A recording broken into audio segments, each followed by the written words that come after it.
there is absolutely no evidence on any of them. If you talk about the first arrest warrant,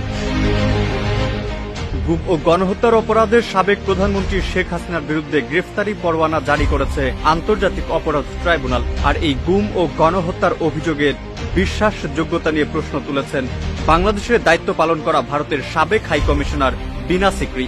তিনি বলেছেন, আন্তর্জাতিক সংস্থা UN human rights commission এ বিষয়ে কোনো বিশ্বাসযোগ্য প্রমাণ পায়নি। ভারতীয় সংবাদ সংস্থা ANI কে দেওয়া এক সাক্ষাৎকারে তিনি এসব কথা বলেন।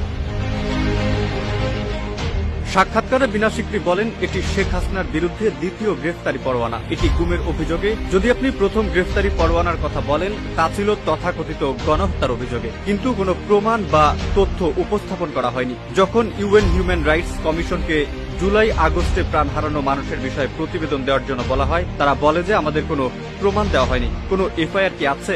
এফআইআর এ কি লেখা আছে? কি প্রমাণ আছে? কিছুই নেই। বিনা সিকরি আরো বলেন, প্রত্যর্পণের আবেদনের বিষয়ে একটি দীর্ঘ আইনি প্রক্রিয়া। যেসব অপরাধ ঘটেছে সেসব প্রমাণ আপনাকে দিতে হবে, কিন্তু এসব কিছুই করা হয়নি। এখন গুমের অভিযোগের ক্ষেত্রে শুধু আপনি যেন উপায়ে কয়েকজনের নাম দিয়ে বলেছেন গুম হয়েছে। র্যাব এসব গুমের জন্য দায়ী এবং অভিযুক্ত।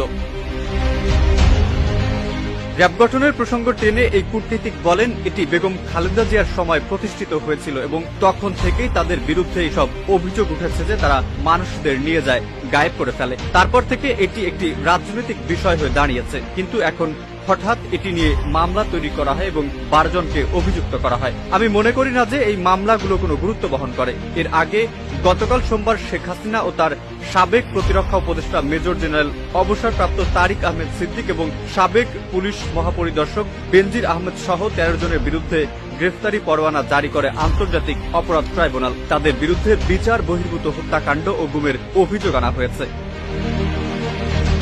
5 আগস্ট ছাত্র জনতার আন্দোলনের মুখে দেশ ত্যাগ করেন 77 বছর বয়সী শেখ হাসিনা। এরপর থেকেই ভারতেই অবস্থান করছেন তিনি। এদিকে বিনা সিকরির এমন মন্তব্যকে হাসিনা প্রীতি বলেই মত দিয়েছেন বিশেষজ্ঞরা। জুলাই বিপ্লবের পর এ পর্যন্ত শেখ হাসিনার বিরুদ্ধে 200-র অধিক মামলা দায়ের করা হয়েছে, যার বেশিরভাগই খুনের মামলা। আদালত সাবেক এই প্রধানমন্ত্রীর বিরুদ্ধে গ্রেফতারি পরোয়ানা জারির পর এ পর্যন্ত বেশ কয়েকবার ভারতকে চিঠি দিয়েছে অন্তর্বর্তী সরকার, কিন্তু হাসিনাকে ফেরত দেওয়ার ব্যাপারে এখনো কোনো সাড়া দেয়নি ভারত। মেহেদী হাসান, ইত্তেফাক।